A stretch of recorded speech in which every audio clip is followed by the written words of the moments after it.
এইটা নাইকা থেকে আমাকে বার্থডে গিফট দিয়েছে, সারপ্রাইজ গিফট। মামাআর্থ এটা আমাকে ফ্রি বিজ দিয়েছে, সেটা হচ্ছে rosemary anti hair fall shampoo. মানে ওরা বুঝে গেছে যে I am suffering from hair fall. আজকে হচ্ছে শ্রাবণ মাসের প্রথম সোমবার। Good morning, welcome back to our channel to a new blog. আচ্ছা, শনি রবি আর সোমবার যদি একসাথে হয় তাহলে কেমন হয় বলো তো? না না, সত্যি সত্যি এরকম বাস্তবে হয় না, কিন্তু আমি এই ব্লগটায় শনি রবি আর সোমবার একসাথে করে দিচ্ছি। তার কারণ শনিবারটাও খুব শর্ট ছিল, রবিবারটাও তাই।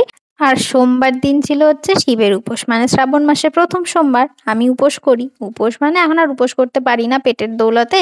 তো যাই হোক, যেটুকুই করি ওইটুকুই ছিল, যার জন্য সেরকম কিছু একটা বিশেষ ব্লগ করার মতো পরিস্থিতি ছিল না, মানে তোমাদের ইন্টারেস্টিং দেখানোর মতো কিছু ছিল না। সেই জন্য 3টে দিনকে একসাথে করে তোমাদেরকে দেখাচ্ছি। যদি ভালো লাগে তাহলে সাবস্ক্রাইব করবে, লাইক করবে। তো শুক্রবার দিন আমরা চলেছিলাম মায়ের কাছে, আর শনিবার দিন সকালবেলা আমি, মা আর প্রতিম মিলে বেরিয়ে পড়েছিলাম। কোথায় বলো তো? আমাদের এই বৃষ্টি বাদলের দিনে গাড়ি করে কলকাতা আসা মানে আমাদের একটাই গন্তব্য, সেটা হচ্ছে ডাক্তারের কাছে। মা এবং আমার দুজনেরই ডাক্তার দেখানোর ছিল। আর যাওয়ার পথে এই হচ্ছে হলদিরাম ভিআইপি মোড়ের অবস্থা। সবে বৃষ্টিটা তখন শুরু হয়েছে, তবে মুষলধারে হচ্ছিল, কিন্তু তাতেই এই রকম পরিমাণ জল দাঁড়িয়ে গেছে। মানে ফেরার সময় যে কি হবে সেটা তখনই আমরা বুঝে গেছিলাম, যার জন্য ফেরার সময় এই রোড দিয়ে আমরা আসিনি। সে তো যাক গে, অন্য কথায় চলে গেলাম। তো মা আর আমি যাচ্ছিলাম গাইনোকোলজিক্যাল চেক আপে, মায়ের ডাক্তার দেখানোর ছিল, আর আমার ছিল হচ্ছে ভ্যাকসিনেশন। তো ডাক্তার দেখিয়ে আমাদের অনেক লেট হয়ে যায়, তখন 3:30 বাজে, লাঞ্চ টাইম ওভার, পেটে ছুঁচো টন মারছে। তো কোথায় যাব? অ্যাপোলো যাওয়া, মানে পাশে মানি স্কোয়ার, একটাই উদ্দেশ্য, সেখানে গিয়ে খেয়ে দিয়ে বাড়ি আসা। এবার বড় কথা হচ্ছে, সবে সবে দীঘা ট্রিপ হয়েছে, আমার জন্মদিনের খাওয়া দাওয়া হয়েছে। তো এবার তো আর ভুলভাল বেশি কিছু খাওয়া যাবে না, তো কি খাই? তো যার জন্য আমি আর প্রতিম একটা নান নিয়ে নিয়েছিলাম। একটা নান 1/2 করে আমি আর প্রতিম খেয়েছিলাম। আর চিকেনের গ্রেভিটার রংটা দেখেই বুঝতে পারছো, ইটস টু রিচ, যার জন্য আমরা জাস্ট চিকেনটা তুলে খেয়ে নিয়েছিলাম, কিন্তু খেতে খুব ভালো ছিল। আর মাকে দিয়েছিলাম রাইস নুডলস, কারণ মা ভাত রুটি খাওয়ার পক্ষপাতিত্বেই ছিল না একদম, যার জন্য রাইস নুডলস। আর তার সাথে দিয়েছিলাম, মা যেহেতু চিকেন খায় না তাই চিলি পনির, ওটাও গ্রেভি টাইপের করে ফেলেছিল। মা শুধু পনিরগুলো তুলে তুলে খেয়ে নিয়েছিল।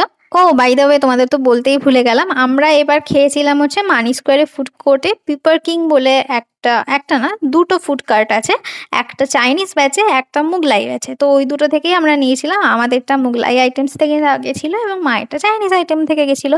তো ফেরার পথে সন্ধে হয়ে গেছে, দেখতেই পাচ্ছ। কিন্তু যেটা দেখানোর জন্য আমি ভিডিওটা করেছি সেটা হচ্ছে আকাশটা। আকাশটা অসাধারণ সুন্দর লাগছিল। আমার ফোনের ক্যামেরা কোয়ালিটি অতটা ভালো না, যার জন্য ওইটা আমি দেখাতে পারিনি। Yes yes yes, you got it right. কালকে আমি ব্লগটা এন্ড করতে পারিনি, তার কারণ এই যে আমার বাম হস্তটা তোমরা দেখছো, কালকে আমার ভ্যাকসিনেশন ছিল, যার জন্য এই বাম হস্তে আমার প্রচন্ড যন্ত্রণা হয়েছে, এবং কালকে যার জন্য আমার একটু জ্বর এসেছিল, যার জন্য আর কি আমি ব্লগটা এন্ড করতে পারিনি বা কন্টিনিউ করতে পারিনি। কালকে ওখান থেকে মায়ের বাড়ি থেকে এখানে এসেছি, এসে ডিরেক্ট খেয়ে দিয়ে ঘুমিয়ে পড়েছি। আজকেও আমার হাতে যথেষ্ট যন্ত্রণা আছে। সকালবেলা আমি উঠেছি 8টার সময়, এটাও তোমরা ঠিক ধরেছো, 8টার সময় উঠে সমস্ত সকালের কাজকর্ম করে আবার আমি ঘুমিয়ে পড়েছিলাম। তারপর এখন আমি ঘুম থেকে উঠেছি, কিন্তু দুঃখের বিষয় হচ্ছে কারেন্টটা নেই। অ্যাকচুয়ালি ব্যাপারটা হচ্ছে ভ্যাকসিনেশনটার জন্য জ্বর এসছে, কালকেও এসছিল, আর আজকে হাতের যন্ত্রণায়, গাটা গরম ছিল, জ্বরটা আসেনি, কিন্তু হাতে বহুত যন্ত্রণা। আচ্ছা, skip to the main part, এসব রোগ ভোগের কথা দূরে থাক, শরীর থাকলে রোগ আসবেই। সেটা হচ্ছে একটা, একটা না দুটো পার্সেল এসছে। একটা পার্সেল আজকে এসছে, আরেকটা পার্সেল এসছিল যেদিন আমরা মায়ের বাড়ি যাচ্ছি, মানে হচ্ছে ফ্রাইডে। ফ্রাইডে একটা এসছে আর আজকে একটা এসছে। তো দুটো পার্সেল আমি আনবক্স করিনি, আমি শুধু তোমাদের জন্য আনবক্স করিনি, কিন্তু আমার কিন্তু পার্সেলের ভিতরে জিনিসগুলো খুব দরকার ছিল, but I kept it tight for you guys. So interruption আগে গেছিলো ছোট্ট, আমার একটা ফোন এসে গেছিলো, very very sorry for that. তো আমি যেটা বলছিলাম সেটা হচ্ছে, তোমরা এখনো কিন্তু আমাদের চ্যানেলটা সাবস্ক্রাইব করে উঠতে পারোনি। আমাদের চ্যানেল এই কারণেই বলছি যে we all are family member, তো একজন ফ্যামিলি মেম্বার হিসেবে তোমাদের কর্তব্য না সাবস্ক্রাইব করা। তো জলদি সাবস্ক্রাইব করো আর দেখতে থাকো আমাদের ওই দুটো পার্সেলে। ব্যথা, ব্যথা হাতটা বেশি নাড়িয়ে ফেলেছি। আমার আমার ওই দুটো পার্সেলে কি কি এসছে, প্রোডাক্টগুলো দেখো। যদি কারোর লিঙ্ক তার মানে দরকার হয় কোনো প্রোডাক্ট দেখে, তাহলে আমাকে অবশ্যই জানিও। আমাদের এই অঞ্চলে এত ইদানিং পাওয়ার কাট হচ্ছে না, পুরো জ্বালিয়ে পুড়িয়ে ছারখার করে দিচ্ছে জীবন। এই গরমের মধ্যে পাওয়ার কাট যাকে যেটা বলার, যে গাছগুলো সেই এনেছিলাম আমার সমস্ত বড় বড় গাছ ওই তামসী পিসির বাড়ি থেকে, মানে তামসী পিসির মায়ের বাড়ি থেকে, সেগুলোকে এনে প্রথমে বাড়ির পেছনে রেখেছিলাম, কিন্তু তারপর দেখলাম সেখানে রোদ যাচ্ছে না, গাছগুলো মরে মরে যাচ্ছে। তার জন্য গাছগুলোকে এই যে ছাদে এনে রেখেছি। গাছগুলো বেশ বড় বড় হয়েছে, দেখাই। বড় বড় হয়েছে বলতে এগুলো বড়ই ছিল, এখানে বেশ সবুজ সবুজ পাতাগুলো নড়ে, মনে হয় একটা সুন্দর প্রাণ আছে, ভালো লাগে দেখতে। এই তো কারি পাতা গাছটায় জলটা দেওয়া হয়নি আজকে সকালে, গাছের তলাটা মানে গোড়াটা শুকিয়ে গেছে, বিকেলে জল দিয়ে দিতে হবে। আর এই যে কারি ফল এসছে এতে, এই ফলগুলো মাটিতে পড়ে আবার কারি পাতা গাছ হয়ে যাবে। এটা জুঁই গাছ, এটাও জুঁই গাছ, ফুল দিচ্ছে না এখনো। রঙ্গন ফুলটা ভরে রয়েছে গাছে, আর রঙ্গন ফুলের কালারটা না বেশ একটা আনকমন কালার, কমলা কমলা লাল লাল টাইপের কালার। ঠিক এই যে কালারটা তোমরা দেখতে পাচ্ছ, অ্যাজ ইট ইজ। আর এইটা হচ্ছে আমার সেই ছোট্ট কমলা লেবু গাছ, এতে ছোট্ট ছোট্ট কমলা লেবু ধরে রয়েছে। তামসী পিসি বাড়ি থেকে আনার সময় এটা ধরে রয়েছিল। বল কিছু বক্তব্য তোর কমলা লেবু না, সম্বন্ধে? আমাদের ওই যে অনেকগুলো এখানে কাঠ আছে না, আমি ভাবছিলাম যে কাঠগুলো যদি আমরা রেখে দিই। কোন গাছগুলো? ওই যে এখানে কতগুলো দেখ, ওখানে বড় রেখে বড় তারপর এই গাছ বাঁধবো, গাছ বাঁধতে খুব কাজে লাগবে। বেঁধেছি তো, এই তো। হ্যাঁ, আরো কয়েকটা কাঠ এনে তোর এখানে যদি যে সমস্ত নরম গাছগুলো আছে, তুলসী গাছগুলো নিচে সব থেকে বেশি ইম্পর্টেন্ট। তুলসী গাছটা দেখ নিচেরটা পড়ে যাচ্ছে, ওই তুলসী গাছটা যদি বাঁধা যায় মানে পুঁতে দিয়ে গেলে ঝড় আজকে পড়বে না। বিকেলে গাছে জল দিবি, গোড়াগুলো দেখ। হুম। না, বিশেষ একটা গাছে জল দিতে হবে, কিন্তু এই জায়গাটা পুরো ঝাঁট দিয়ে পোষা করে যাতে বাটি নিয়ে আসবো ঠিক আছে, সন্ধ্যাবেলা গিয়ে। ওই যে বাটি হয় না এগুলো, মানে যদি ডাইরেক্ট ওটাকে বাটি বলে না, প্লেট বলে। ওই প্লেট হলো হোয়াট এভার, আমি বাটি প্লেট যাবো ওই বোঝাতে চাইলাম। সুন্দর হাওয়া আর আমাদের দিচ্ছে। দিকটা দেখেছিস এই জায়গাটা তোর এরকম ভেঙে গেছিল, তারপর তোর এটা ইয়ে করে দেওয়া হয়েছে। এই যে সামনের বাড়িটা, এই বাড়িটা সানসেট ভেঙে যাচ্ছিল, কার্নিশ গুলো, ওটা পুরোটাই ভেঙে দিয়েছে। আর আজকে খুব সুন্দর না একটা হাওয়া দিচ্ছে, আর সুন্দর একটা ওয়েদারও করে আছে, আকাশটা পুরো নীল। শ্রাবণ মাস আষাঢ় মাসের বেলা খুব বড় হয়, বেলা পরে দেরিতে, সুন্দর রোদ দিয়েছে। আমাদের কারেন্ট এসে গেছে, আমি আনবক্স করে চানে যাব। আর এই ব্যাগটা দেখে তোমরা ভাবতে পারো এর মধ্যে কি আছে। মায়ের বাড়িতে যেগুলো ছিল, এই ব্যাগটা, হ্যাঁ, লং যে স্ট্র্যাপটা ওটা ছিঁড়ে গেছে। এর মধ্যে অনেক জিনিসপত্র একসাথে করে আমি মায়ের বাড়িতে পাঠিয়েছি। আমরা বল পুরী থেকে কিনেছিলাম, ওই ব্যাগটা কিন্তু দারুণ আছে। পুরী থেকে কেনা ব্যাগ, আমাদের স্মৃতি জাগে। এটা খুলি, সেটা হচ্ছে, ও বললামই তো না, ওই ব্যাগটা করে যে বেডশিট গুলো ছিল যেগুলো এখানে কাচলে কোনোভাবেই মেলা পসিবল ছিল না, কারণ পুরো টানা বৃষ্টি চলছিল, সেগুলো আমি মায়ের বাড়িতে রেখেছিলাম ওখানে কাচার জন্য। তো সেগুলো কাঁচা ধোয়া হয়ে যাওয়ার পর এইভাবে আমরা নিয়ে এসেছি, সেগুলোকে আমরা এইভাবে ব্যাগে ভরে নিয়ে এসেছি।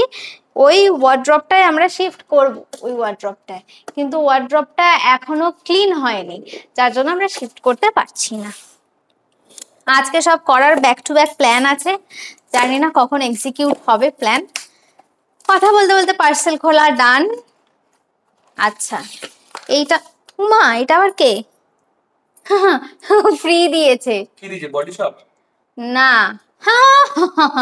তোমার শ্বশুর হয়তো। এই যে এই তেলটা কোথায় গেল? না, ভৃঙ্গরাজ না, এইটা হচ্ছে ন্যাট হ্যাবিটেটের সামার হিবিস্কাস অয়েল। এটা তোমরা অনেকেই দেখেছো। এই তেলটা খুব ভালো যাদের ড্রাই ইচি স্ক্যাল্প, যাদের আমার মতো সব চুল পড়ে যাচ্ছে, মাথার সামনে টাক হয়ে যাচ্ছে, তারা এটা মেখে দেখতে পারো। চুলটা পড়া যেটা এখন 100টা পড়ছে, সেটা হয়তো তোমার 50টা পড়বে, পুরোপুরি বন্ধ হবে না। তো এই তেলটা ভীষণ ভালো। বেসিক্যালি এটা মাথাটা না খুব ভালো ঠান্ডা রাখে, আরামে একটা ঘুম হয়। এটা মেখে আমি অবভিয়াসলি শ্যাম্পু করে নিই, আমি তেল মেখে রাখি না। আর এইটার সাথে এই একটা পুচকে ফ্রি দিয়েছে। এটা কি? ফ্রেশ ব্রাইটেনিং উপটান ফেস ওয়াশ ওদের। আর ন্যাট হ্যাবিটেটের সব থেকে ভালো একটা জিনিস, এদের সব কটা product handmade plus homemade. Homemade মানে অবশ্যই ফ্যাক্টরিতেই বানায়, বাড়িতে বসে বসে তো বানায় না, কিন্তু তা ওরা নিজেরা ট্রাই করে করে বানায়। প্রতিটা ইনগ্রেডিয়েন্টস দেখো ভিতরে না কতগুলো, দেখো দূর থেকে দেখতে পাচ্ছ তোমরা, আলোতে ধরলে বুঝতে পারবে বেটার। শুকনো শুকনো কতগুলো, মানে শুকনো না, ভেজা ইনগ্রেডিয়েন্টসই ভিতরে রয়েছে কতগুলো। আচ্ছা, এই নাইকার পার্সেলটা, এইটা একটা সত্যি কথা বলবো, এর মধ্যে থেকে লিপ বামটা আমাকে এর জন্য বার করতে হয়েছে। আমি দেখেছিলাম তোমাদেরকে দেখিয়ে খুলবো জন্য, বাট ও বোরোলিন মাখতে অনিচ্ছুক ছিল। আমার লিপ বামের এমন অবস্থা হয়েছিল যে আমি 10-12 দিন লিপ বাম অর্ডার করিনি, কারণ চলে যাচ্ছে, বোরোলিনে চলে যাচ্ছে, এরকম অভ্যাস আমার বিয়ের আগে ছিল না। জন্য ওয়েট করছি না মোটেই না, আমার বোরোলিন চলে যাচ্ছিল, আমি মেখে যাচ্ছিলাম। যাকগে সেসব কথা ছাড়ি, ও বোরোলিন মাখতে ইচ্ছুক ছিল না, যার জন্য আমাকে লিপ বামটা বার করে নিতে হয়েছে, কিন্তু বাকি প্রোডাক্ট গুলো অ্যাজ ইট ইজ আছে। আচ্ছা, এইটা নাইকা থেকে আমাকে বার্থডে গিফট দিয়েছে, সারপ্রাইজ গিফট, মাস্কারা, যেটা আমি বাবার জন্য ইউজ করি না কোনোদিন। আমি এটা কি করব? এইটাকে আমি রং করব। কোথায় রং করবি? এই যেখানে সেখানে কালো কালো কালো দরকার হবে ওখানে রং। প্রতিম বলছে মাস্কারা দিয়ে নাকি যেখানে কালো রঙের দরকার হবে সেখানে রং করবে তারা। আর মামাআর্থ এটা আমাকে ফ্রি বিজ দিয়েছে, সেটা হচ্ছে rosemary anti hair fall shampoo. মানে ওরা বুঝে গেছে যে I am suffering from hair fall. আচ্ছা, এটা নাইট ক্রিম একটা মামাআর্থেরই, রাইস ওয়াটার অ্যান্ড নিয়াসিনামাইড বা নায়াসিনামাইড, এটা অনেকে অনেকভাবে প্রোনাউন্স করে, আমি নায়াসিনামাইড বলি, তাই জন্য আমি নায়াসিনামাইডই বলবো। তো এটা হচ্ছে নাইট ক্রিম। বেসিক্যালি বয়স বাড়ছে, রিসেন্টলি আমার বার্থডে গেল, আরো আর 1 বছর আমার বেড়ে গেছে, যার জন্য আমার ছোটখাটো মুখে ডালনেস, ছোটখাটো প্যাচ আসছে, যেটা ক্যামেরায় ধরা পড়ে না, বাট ইটস ট্রু। তো যার জন্য এইটা আমি নিয়েছি, যাতে আমার স্কিনটা একটুখানি সফট থাকে, বাচ্চাদের মতো থাকে, যাতে একটু বুড়িটা কম হই। আর তারপর হচ্ছে যেটা আমি মেখে থাকি, বায়োটিকের সিউইড আই জেল। এটা বহুবার তোমরা দেখেছো, এর সহস্র শত কোটি ডাব্বা আমাদের ডাস্টবিনে মানে ফাঁকা হলে পড়ে। আর বাই দ্য ওয়ে, আমি বায়োটিককে না এবার ট্যাগ করে দেবো যে আমাকে কেন ওদের ব্র্যান্ড প্রমোশন ওরা নিচ্ছে না। বায়োটিকের toner, বায়োটিকের lip balm R বায়োটিকের I jail, এটার তো আমি ব্র্যান্ড অ্যাম্বাসেডর হয়ে যেতে পারি। আচ্ছা, তারপর হচ্ছে এইটা উইশ কেয়ারের একটা হেয়ার গ্রোথ সিরাম। ওই I am suffering from excessive hair fall issues, that's why I have ordered this. এটা একটা অ্যান্টি হেয়ার ফল সিরাম। এটার নিয়ম হচ্ছে 2-3টে স্প্রে করা, মাথার যে জায়গাগুলো ফাঁকা হয়ে গেছে, যেমন আমার এই জায়গাটা ফাঁকা হয়েছে, সিথিতে ফাঁকা হয়েছে। কখন এটা চুল গজাবে তোর? গজায় রে, সিরিয়াসলি গজায়, 2-4টে বেবি হেয়ার হয়। আমার এই জায়গাটা যেমন ভীষণ ফাঁকা হয়ে গেছে মাথার সামনের দিকটা, যার জন্য এটা নিয়েছি। তোমরা এটা পজ করে দেখে নিতে পারো এতে কি কি ইনগ্রেডিয়েন্টস আছে। আর এটা আমি অবশ্যই 1 মাস আগে নিজে মাখবো, তারপর তোমাদের রেকমেন্ড করব, তারপরে তোমরা কিনো, দয়া করে হুট করে কিনে ফেলো না।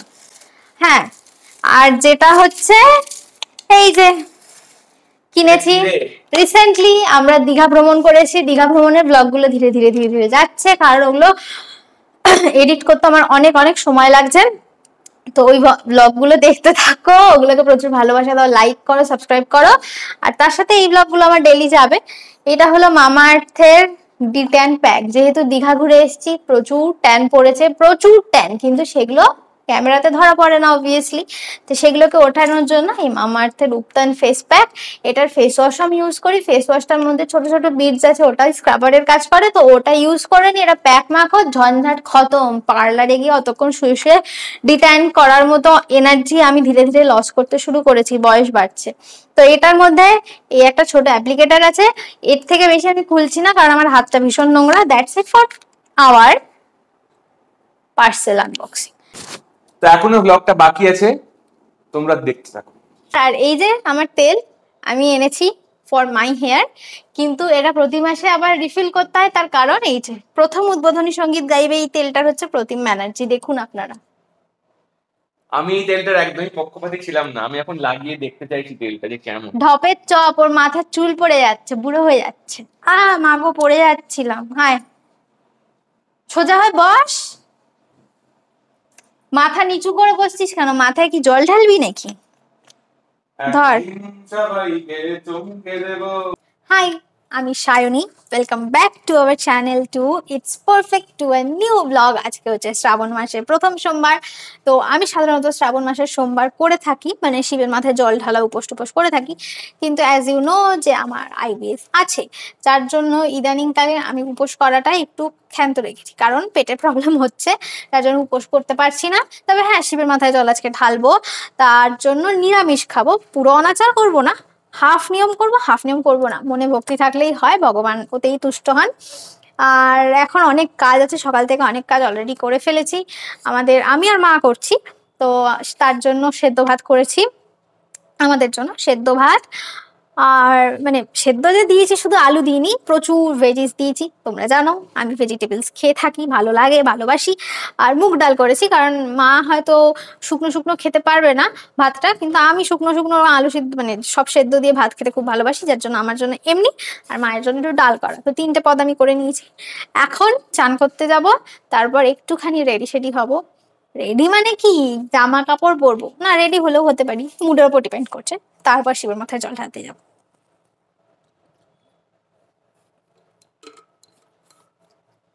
আর হ্যাঁ, তোমরা ঠিকই ধরেছো ওই চেয়ারটা ফাঁকা দেখে, যে প্রতিম আজকে বাড়িতে নেই। বাড়িতে নেই বলতে আজকে বাড়িতে নেই না, প্রতিম এখন বাড়িতে নেই। তার কারণ হচ্ছে প্রতিম গেছে ব্যাংকের কাজে একটুখানি নৈহাটিতে। ওমা, আলমারিগুলো তো টাইট হয়ে যায় না বর্ষাকালে, কাঠের জিনিসপত্র বড্ড টাইট হয়ে যায়। তো স্নান করে কি পরবো কি পরবো, হ্যাঁ তো যথারীতি স্নান করে উঠে আমার সাজা গোজার মুড চলে গেল, এবং আমি সাজিগুজি নিই এরকম শর্টস পরেই আমি ঠাকুরের মাথায় জল ঢালতে চলে এসেছি। আর আমার আগে মা পুজো করে গেছে, শিবের মাথায় জল ঢেলে গেছে, ওই জন্য আমি মালা বা বেলপাতা কিছুই সরাইনি। আমি উপর থেকে শিবের মাথায় জল ঢেলে আমি আমার মতো করে ঠাকুরকে বেলপাতা, ফুল, মালা সমস্ত দিয়ে পুজো করেছিলাম। এই শ্রাবণ মাসের সোমবারে বিশেষ কিছু নিয়ম নেই, যারা নিয়ম করে তারা উপোস করে শিবের মাথায় জল ঢালে, এবং একটা ছোট ব্রতকথার বই আছে সেটা পড়তে হয়, যেটা কিনা আমরা বর্তমানে হারিয়ে ফেলছি, ওটাকে দেখে খুঁজে বার করতে হবে। আর ঠাকুরকে মোমের জায়গায় প্রদীপই দেখিয়েছিলাম, আর এই 5 ফল যা দিতে হয় ঠাকুরের মাথায়। আর ঠাকুরের পুজোর পর মিষ্টি মুখ করাতে হয়, তাই আমি দই দিয়েছিলাম আর মা মিষ্টি দিয়েছিল, মানে মিষ্টি দই দিয়েছিলাম অবভিয়াসলি। পুজো দিয়ে এসে আমি নিজের পেট পুজো করে নিচ্ছি ঠাকুরের প্রসাদের কলা দিয়ে। সারা সকাল শুধু চিয়া সিডস খেয়েছিলাম, তার জন্য এখন একটু কলা খাচ্ছি। কলাটা কি বিভৎস শক্ত মায়েরই, অনেক কষ্টে তারপর চিড়তে পেরেছি, যদিও কিনা পাকা কলাই ছিল, কোনো রকম কাঁচার ভাব নেই। অদ্ভুত ব্যাপার। আর আমার হাতে শাঁখাবালা দেখতে পাচ্ছ, হ্যাঁ আজকে একটু ইচ্ছা হলো শাঁখাবালা পরি, সাজা গোজার তো মুড চলে গেছিল, কিন্তু শাঁখাবালাটা পরলাম যে কোনো অকেশনে বা এরকম ধরনের যে পুজোগুলো থাকে সেই পুজোগুলোতে শাঁখাপলা পরতে বেশ ভালো লাগে। আর যেটা স্পেশাল কথা সেটা হচ্ছে অনেক সময় আমি শাঁখাপলা পরে থাকি, কিন্তু এই শাখাটা হচ্ছে আমার বিয়ের সময়ের শাখা, যার জন্য 1 বছর পর 1 বছর আমি পুরো টানা পরেছিলাম শাঁখাপলা হাতে, কিন্তু 1 বছর পর শাঁখাপলা খুলে আমি আলমারিতে রেখে দিয়েছি। এর কারণ তোমাদের আগেও বলেছি যে আমার ভয় লাগে হুটহাট যদি দরজায় বা কোথাও লেগে যায়, তো সেটা একটা চান্স থাকে বেড়ে যাওয়ার, যার জন্য আমি ভয়ে সেটাকে খুলে রেখে দিয়েছি। হাতে একটা পলা আর ওই হাতে নোয়া, যেটা তোমরা দেখো সবসময় ওটাই পরি। শাখা পলাটা আমি অকেশনে, পুজো পার্বণে পরে থাকি, আর আজকে স্পেশালি ভরেছি আমার বিয়ের শাখাটা, ইচ্ছা হলো, অনেক দিন পরা হয়নি ওটা। না, প্রতিমের মনে হচ্ছে আসতে দেরি হবে, কি করব বুঝতে পারছি না। বাজছে এখন ঘড়িতে 3:30, ভাবছি খেয়ে নেবো কিনা, কি করা উচিত আমার। খেয়েই নি, ও এলে আবার স্নান টান করবে, দেরি হবে, খেয়ে নি আগে, তারপর সমস্ত কথা। মনের টান বুঝলে, খেতে বেরোবো মানে যাবো, তখন এসে নি উপস্থিত, আর যে কাজে গেছিল সে কার্য হয়নি, বেকার ব্যাংকের কাজ একবারে হয় না। এসে অফিসে বসেছে, তোকে ছাড়াই মনে হচ্ছে আজকে আমাকে আগে খেয়ে নে। ও তোকে ছাড়াই আগে খেতে হবে, তার কারণ তুই তো মাছ খাবি, আমি তো নিরামিষ খাবো। আমি আগে খেয়ে নি, তারপর এনাদের খাওয়া, মানে এর আর বাবার আগে আমি আর মা খাবো আজকে। লেডিস ফার্স্ট, লেডিস আজকে উপোস করেছে তাই।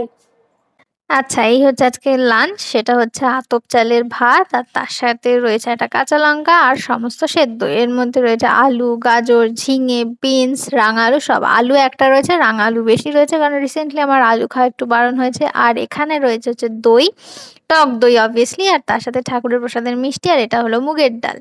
তো এই ছিল আমাদের সিম্পল সা লাঞ্চ। আর এই সেই সব সবজি সেদ্ধ, যেটা সবাই মিলেই আমরা খাবো, 4 জনে মিলে, নট অনলি আমি আর মা। সমস্ত সবজি খাওয়াটা না অ্যাকচুয়ালি শরীরের পক্ষে ভালো। আর এমনিতেও সমস্ত সবজি একসাথে মেখে খেতেও ভালো লাগে, বেশ নুন লঙ্কা দিয়ে আর সামান্য তেল বা ঘি দিয়ে যদি মাখা হয় তাহলে তো দুর্দান্ত টেস্ট হয়। আমার তো বেশ ভালোই লাগে। যাকগে, আজকের ব্লগটা এইটুকুনি ছিল, nothing fancy, that's it for today. দেখা হচ্ছে নতুন আরেকটা ব্লগ নিয়ে, ততক্ষণ তোমরা ভালো থেকো, সুস্থ থেকো, আর আমাদের অনেক অনেক ভালোবাসা দিও। যদি ব্লগগুলো দেখতে ভালো লাগে please do like, share and subscribe our channel which is it's perfect. চলো টাটা। ও না, আরেকটু আছে দেখো। তুই এটা কি এনেছিস? হরলিক্স, ওমেন্স হরলিক্স এখানে রাখলাম। তুই খাবি? হ্যাঁ, তুই খা, এটা ভুলভাল। আমার ছিল কি রে, কতখানি গুলে এনেছিস তুই? খেয়ে নিবি, আসলে পেটে জলটা যাওয়া দরকার, ঠান্ডা হোক তাও খাই। আমি তো জল খাচ্ছিলাম। না, খেয়ে নিবি পরে। আজকে শ্রাবণ মাসের প্রথম সোমবার, উপোস টুপোস তো করিনি, মোটামুটি খাওয়া দাওয়া করেছি, তাও সন্ধ্যেবেলা একটু খিদে খিদে হালকা হালকা পাচ্ছিল, তাই জন্য এই যে হরলিক্স গুলি এনেছে। হরলিক্স এমন গোলা গুলেছে মনে হচ্ছে আমার আর রাতে আজকে কিছু খেতে লাগবে না। 1 মাগ হরলিক্স।